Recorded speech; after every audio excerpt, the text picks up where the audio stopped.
everybody, I'm Bernhard Kaiser from ANSYS, and I'm giving you a talk on mastering complexity of developing safe automated vehicle functions.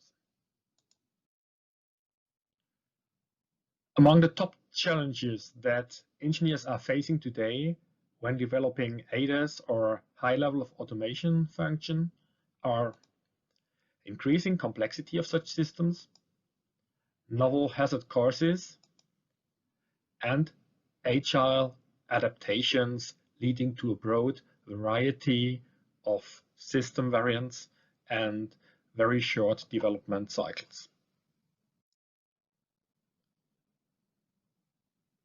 A classical ADAS function like a highway AEB would perhaps consist of two components, a front radar sensor and a brake system as an actuator. But soon, additional functions come on top, like ACC, which is perhaps using the same front radar sensor, but talking to another actuator, which is the powertrain. You can imagine how it's getting more and more complicated when more and more ADAS functions come on top, like lane centering control, city AEB, park assist, cross-traffic alert, lane change assist, and so on, influencing all kinds of actuator and accessing a whole bunch of sensors.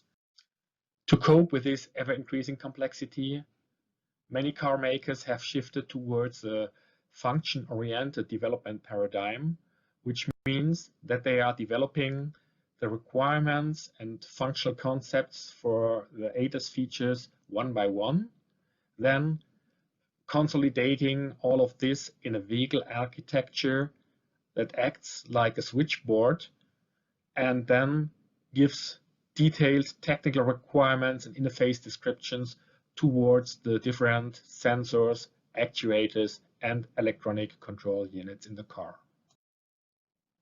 Of course, this needs to be repeated for each new vehicle project, leading to even more variants. Throughout this layered architecture approach, many different properties of the system have to be traced and analyzed. There is the ODD, the operational design domain.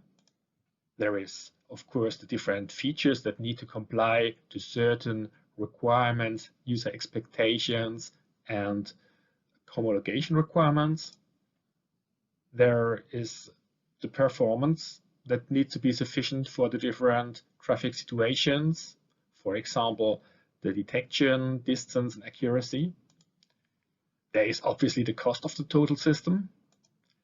There is the classical functional safety and a new domain, which is SOTIF, safety of the intended function. This new domain of safety, specifically for ADAS and high level of automation, deals with safety issues, with hazards that are not due to failures, but due to limitations of the system in its nominal functionality and gaps in the specification of the functionality. Let me introduce SOTIF by some intuitive examples. Here we have an example of a mismatch between a specification and a situation in reality. On German highways, you have these big metal signs, these arrows saying Ausfahrt, which means exit. It is just in front of the exit ramp. A case that actually happened was that a test driver went on the exit ramp, decelerating from about 120 kilometers per hour down to 80 kilometers, which is okay for taking this curve to the right side. The vehicle was equipped with an autonomous emergency braking system.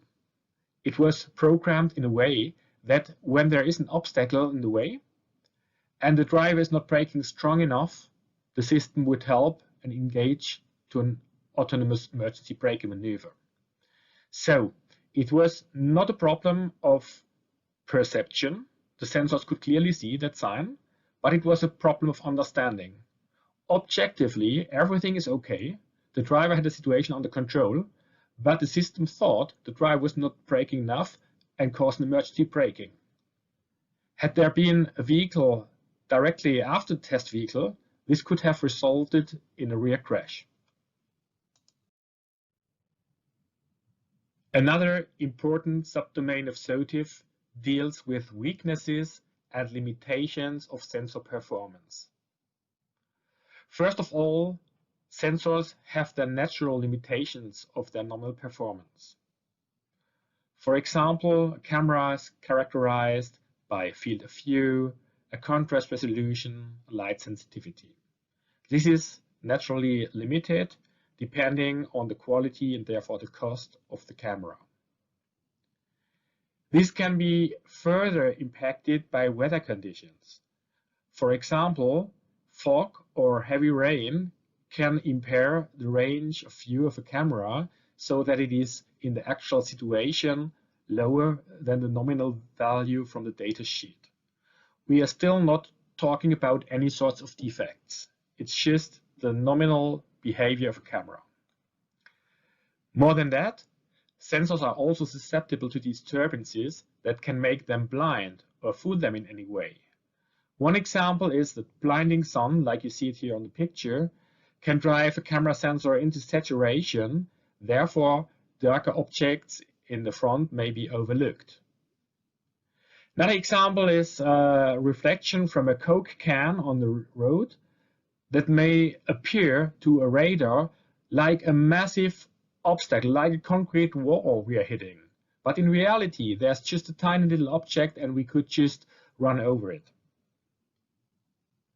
And it's not just the sensors with their physical principles, but it's also the perception algorithms that come behind the sensor that have their limitations too.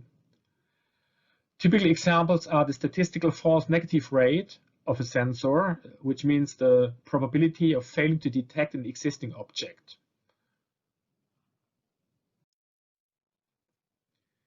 Particular attention must be paid when machine learning algorithms come into play, which is often the case for camera-based perception today.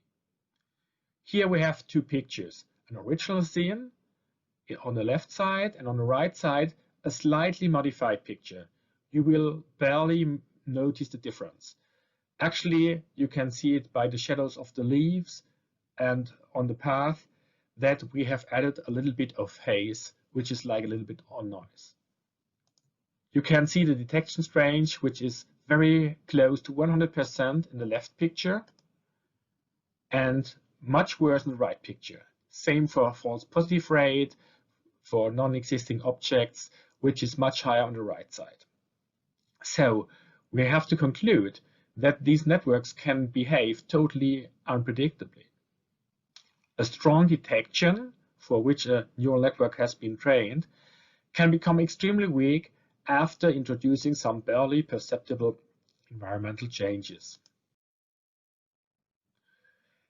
Therefore, specialists have created an entirely new subdiscipline of safety, which is called by the acronym SOTIF, which is for Safety of the Intended Functionality. SOTIF is the part of safety that deals with inappropriate behavior of electric and electronic systems that is not due to technical failures. The discipline of SOTIF covers hazards of ADAS and automatic driving function that are caused by rare situations that have not been considered by specification or design so that the vehicle is not able to cope with them, limitations and weaknesses of the nominal performance of sensors and perception algorithms, disturbances and impairment of perception due to the circumstances of the situations, for instance weather conditions, leaving the ODD, the operational design domain, while driving with an enabled automation feature, and last but not least, human misunderstanding like mode confusion or even intentional misuse. SOTIF and FUSA, functional safety, are complementary and interrelated subdisciplines of technical safety. As a first attempt to standardize safety of the intended functionality, or SOTIF, we are expecting the appearance of the new ISO 21448 standard. Of course, we have already safety standards for functional safety of technical systems in automotive applications. It's the ISO 26262, which has been in place for almost 10 years now.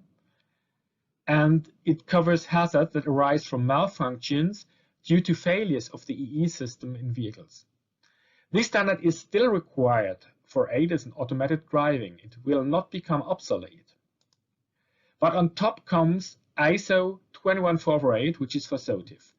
It covers hazards that arise from the unintended behavior of the fail-free system due to performance limitations, degradations, or disturbances of sensors and algorithms, in particular AI algorithms, and also hazards caused by failed human interaction or misunderstandings reaching up to misuse. ISO 21448 was first published as an ISO PAS. PAS is for Public Available Specification. This appeared already in 2019, but covers only ADAS systems or level 1 and 2 automation systems. But in the meantime, we got a committee draft end of 2019 already of the future ISO 21448, which will cover all levels of automation, in which has been improved a lot over the past version. But still, some changes may appear in the future. In early 2021, we expect the draft international standard so that final comments can be made by interested groups. And then finally, perhaps in 2022, we are expecting the ISO 21448 as an official ISO standard. If we compare the process models of ISO 26262 versus ISO 21448, we will notice in the beginning that they look very different. On the left side, we see the traditional V model, one main V, then sub-Vs for the hardware, the software development cycle, lot of individual steps, design rules, verification, validation on the right. And if we look to the right side, we will see a totally different model, a cyclic model with 3 loops. We have at first the inner loop, that is the design and analysis loop in the gray box. Then in the light gray box, the second loop, which is the verification for all requirements for known situations. And then the light blue loop, the outer loop, which is for validation. Validation has the intention of proving that it really works in reality and even covers situations that were formerly unknown to me. And I can only proceed to the next loop when I passed the loop before. And each loop leads me back into design cycle, and I have to improve the system to reduce the risk to cope with the situations and problems I found until I find that the remaining risk is low enough to release the product to public. And even then, there is one more loop, an outer loop. The product needs to be observed in practice, in the practical use, and feedback from problems occurring there also lead to new update cycles. Now, how can these two models be reconciled? Do I have to do the work twice? I have just one development cycle. How should I define the development process for my company, for my ADAS system? There's no way around in doing a company-specific tailoring. I will have to use one process model, which will most probably be a kind of a mixture between cyclical and V model. And I have to take the requirements and recommendations and best practices and techniques from all those standards. And there's not just these two. There is a very good white paper, Safety First for Automated Driving, that will be further developed to an ISO standard. And from the United States, we have the UL 4600 about safety case, coming also with a good list of best practices. Then we have, of course, your own company best practices. And from the right side, we have legal and homologation requirements. All this needs to be mixed and blended to a combined V model and cyclic model. You see here a lot of cycles. Of course, the big cycle that has always been there in a V model between the right leg and the left leg, but also smaller cycles of this development, architecture development, architecture analysis like FMEA, FDA, feeding back into safety requirements. With the new requirements, we improve architecture and so on. You can also see a little right leg in the middle of the V model, which stands for early validation by simulation. And I will give you in this talk an example of how to apply this process to a development for an ADAS system, which is an AEB system in the example. The AEB, or Autonomous Emergency Braking Function, is an ADAS function that continuously observes the distance and speed difference to other vehicles or other objects in front of the ego vehicle and assesses the risk of a collision. In case of an imminent collision, it warns the driver first, and if the driver still does not react, initiates a braking maneuver up to standstill or the maximum feasible deceleration to prevent or mitigate the collision. Now, how should we begin in practice when we want to develop such function?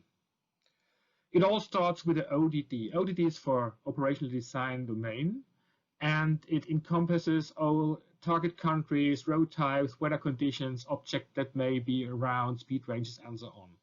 You can capture this in tabular form.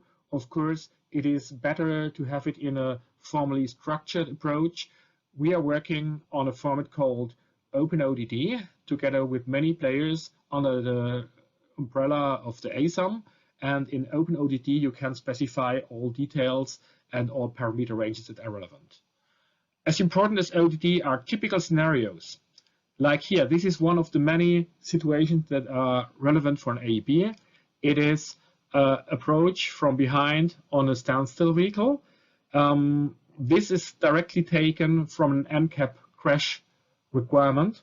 And so we have many sources like domain standards, homologation, and so on that come with requirements. And of course, you have your market research that also will bring up a lot of typical scenarios for your system. And of course, it is assumed that the scenarios that your system has to master are part of the ODD definition. ASAM Open Scenario and Open ODD initiatives are developing exchangeable formal description languages so that this works even across organizations. Now, how can we aggregate this information and get it into requirements that can initiate our system development process?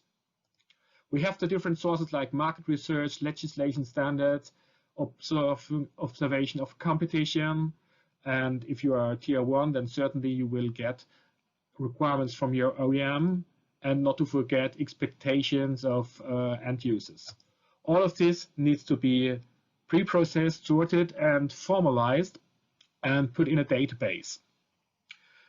Current solution for requirements engineering can store requirements in a structured format. Better it would be if we have a semi-formal template language that we can use to store the requirements and to make them more unambiguous.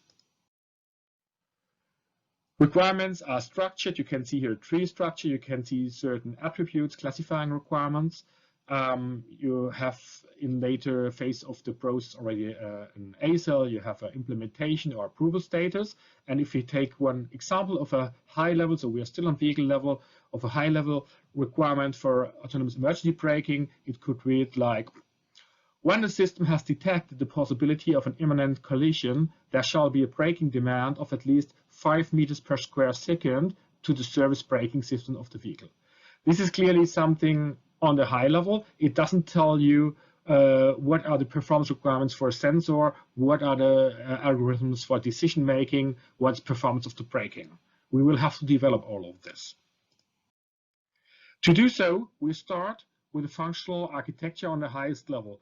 On the highest level, the most important thing is that we get the system border right and the in and outer interfaces, which will often involve interfaces with the road physics, with the powertrain, and finally the tires, with a human-machine interface, and with the outside world via sensors. We are not making any implementation assumptions here. From this level, we start zooming in. We refine the blocks, and not just refining the blocks, but it's important that we use short sentences to describe what each functional subblock is supposed to do and what is the meaning of each signal. This will help a lot for the later formalization. And it's also important that we have a good overview on the hierarchical structure. As these products seem to be quite complex, we can have hundreds of blocks here. And in the function-oriented development, you will usually develop each feature independently from the other ADAS features, and they will be consolidated only later on the system architecture level. Tool support can ensure formally correct decomposition. So this means, in particular, interface consistency across all the levels. In parallel to refining the architecture, it's important that we refine requirements. For an algorithm or a sensor, it doesn't help to have a requirement like don't crash into another vehicle.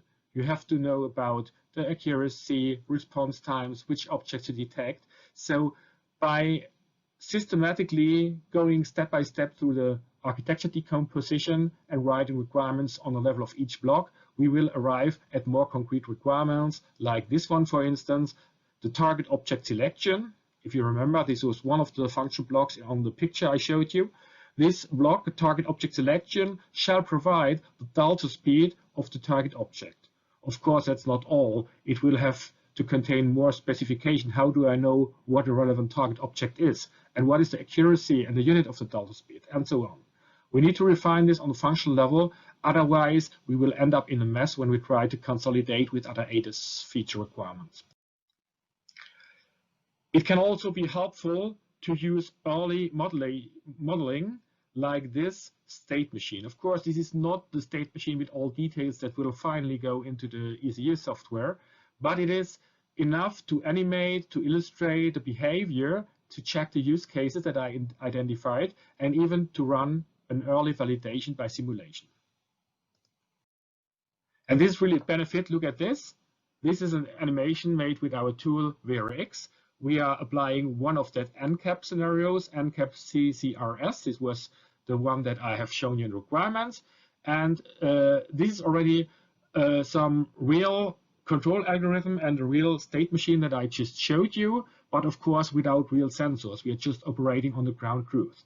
What we want to see here in this very early concept phase is that the function does at all what we expect it to do.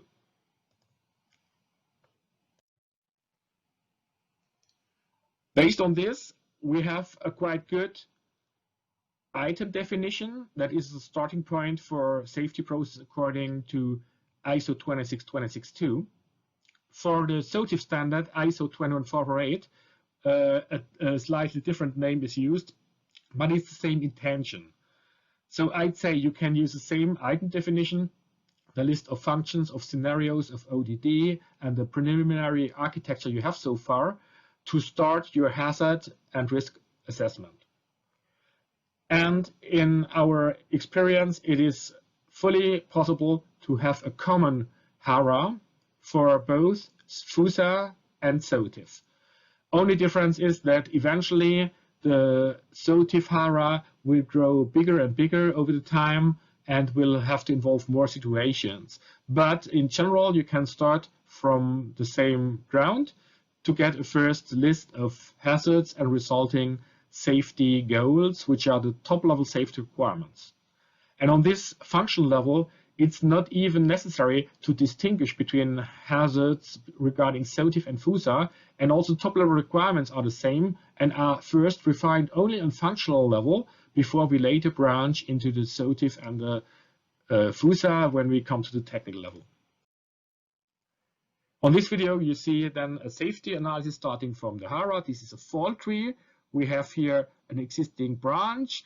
wrong positioning of an object or wrong classification, which can lead to unauthorized braking. We're just adding a new cause that was already annotated to a model, perhaps coming from a functional FMEA. And this new cause says object is reported as intersecting with the ego trajectory, although it is not. Now with one click, you can see it. We are deriving a requirements. We are saying where should the requirements go. We choose the requirements module.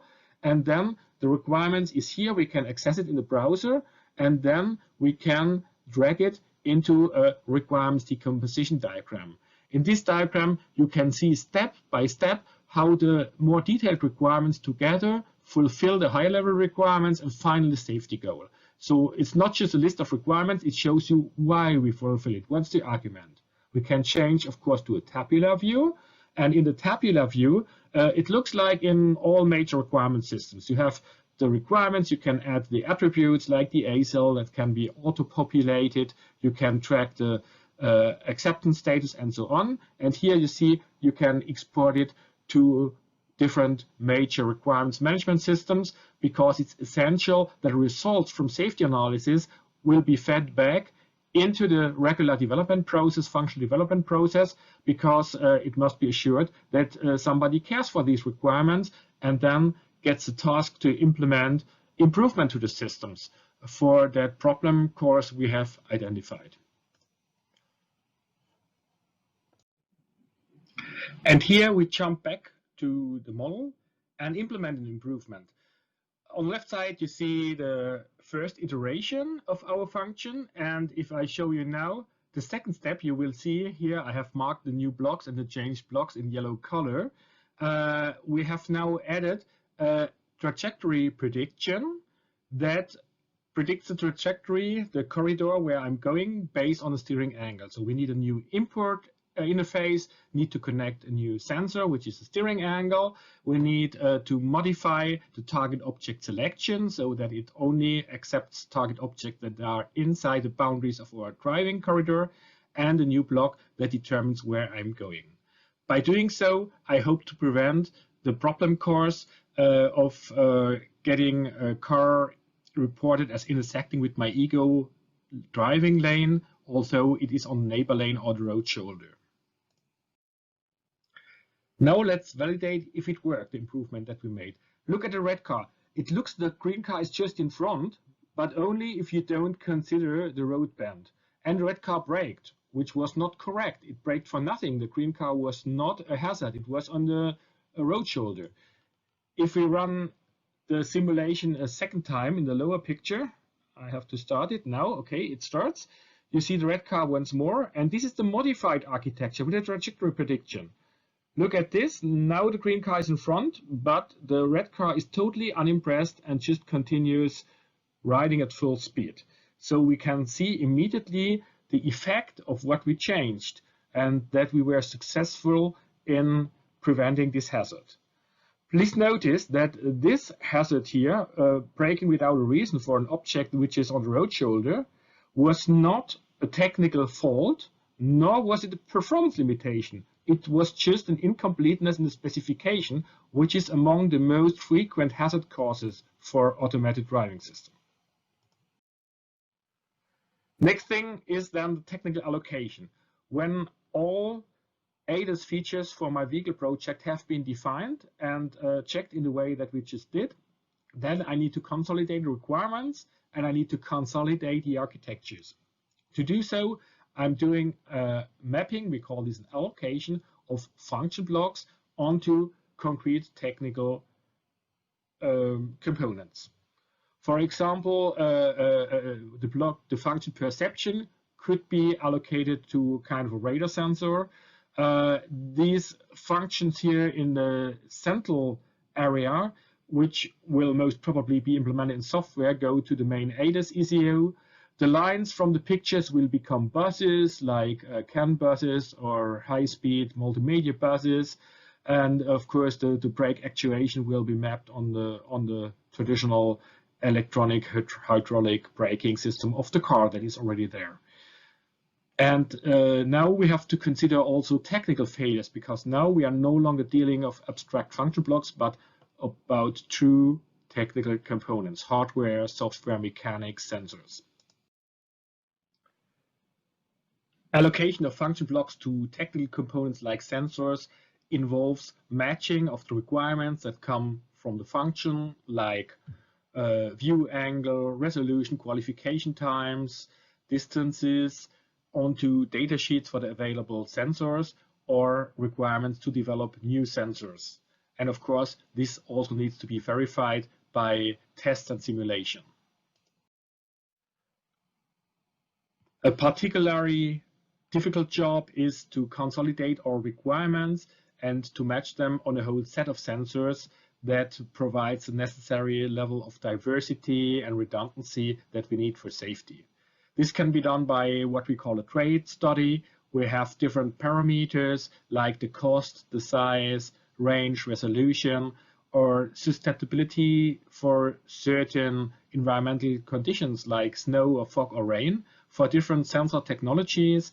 Of course, for each technology we have different sensors with different field of view, different ranges, and we can graphically arrange them around the car, check out which objects are in the blind spot or not. We can run simulation. It's still not physically accurate, it's still on an abstracted level, but we can validate analytically and by simulation that a sensor set that we choose fulfills our needs.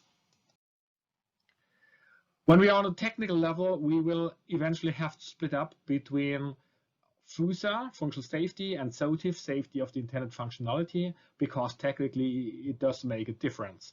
So from the higher level hazard analysis and functional fault tree, I may end up as a cause for a hazard, which is a ghost object being reported. And when I now map this on the technical level, I can split into FUSA causes, which are failures like a bit flip in a microprocessor or bug in an evaluation algorithm.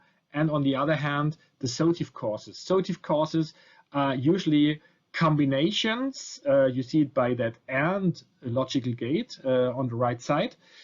Combinations between a given weakness, for example, a susceptibility of a camera to irritating reflections, in combination with a triggering condition that comes from outside the vehicle, like reflections on a wet road. And only in this combination it can lead to hazard. Wet road alone or a certain weakness alone would not lead to the hazard, but the triggering condition provokes a bad system behavior due to this system weakness. One example could be a typical construction site scenario, metal blades in the road with harsh edges that create very harsh radar reflections. And to a radar sensor, this may appear like a concrete wall in front of us.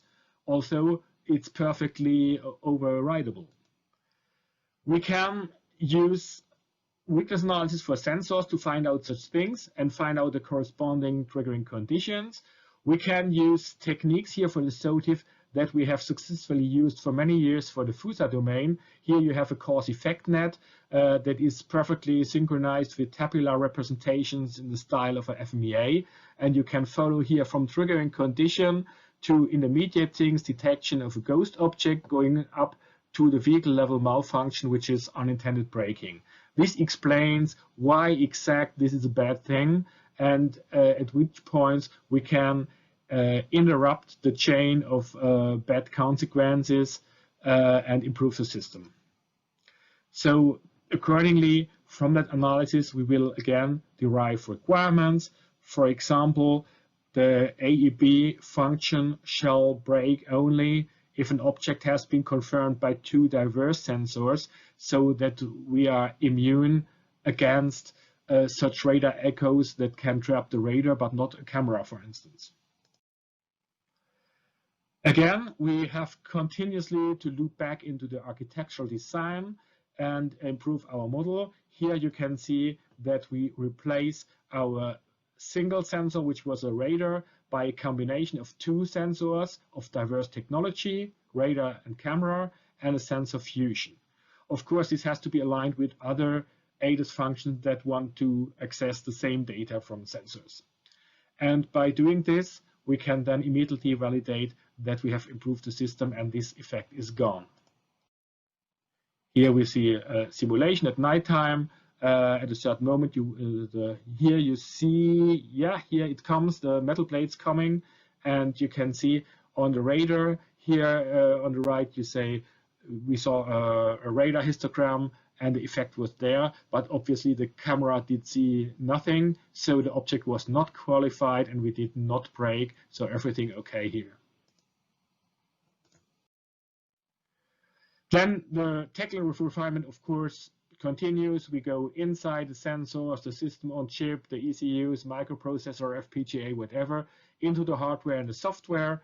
We will profit from our model-based development in terms of that you can see it here. The upper green layer is the application software layer that comes above the hardware abstraction operating system. And you see here little icons showing some models, data flow control models, state machine models. So our behavioral models that we were starting in early phases could be refined and enriched with details. And finally, we can generate automatically ASIL-D qualified code from it. And we will, of course, discover some auxiliary blocks like power supply, oscillators, and so on. And they also need to be investigated for safety. Now we are back in the classical domain of functional safety. It's about hardware failures. We will again conduct FMEA, FMEDA, or fault tree analysis. From this derive new requirements, this time on a very, very technical level, detection, prevention of failures due to undervoltage. So we could perhaps add voltage monitoring and a smart watchdog to our processor to cope with this problem too.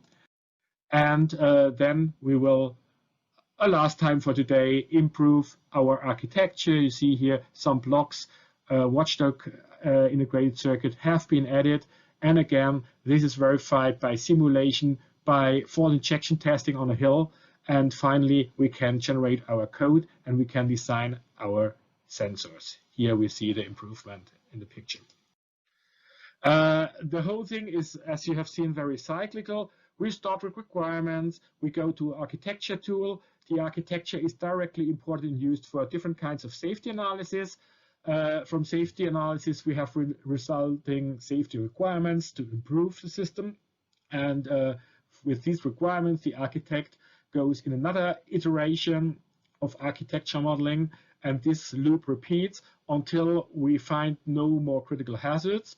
Then the final behavioral and structural architecture can be passed to, for instance, Kate Suite, which is our C code generator, and the rest happens automatically, at least for the application level software.